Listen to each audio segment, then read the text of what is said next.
మనము ఏ పని ప్రారంభించినా ఆ పనిలో దేవుడు మనకు గొప్ప విజయం ఇవ్వాలని మనం కోరుకోవాలి. దేవుని వాక్యం సెలవిస్తుంది, నీతిమంతులకు మేలు ప్రతిఫలము వచ్చునని దేవునికి వాక్యం సెలవిస్తుంది.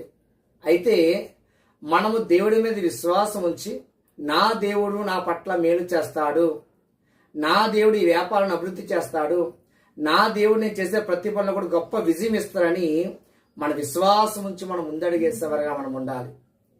ఎప్పుడైతే మన విశ్వాసం ఉంచి ముందడిగేస్తామో దేవుని యొక్క కార్యాలు మనము చూడగలము.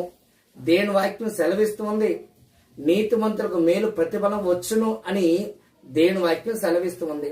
పిల్లరా, మనము దేవుడి మీద విశ్వాసం ఉంచుదాము. మనం చేసే ప్రార్థన వ్యర్థంగా పోకుండా, మనం చేసే పనుల్లో ఏ పని కూడా వ్యర్థంగా పోకుండా మనం మేలు పొందుకున్న వారిగా మనం ఉందాం. దేవుడి మాటలు బట్టి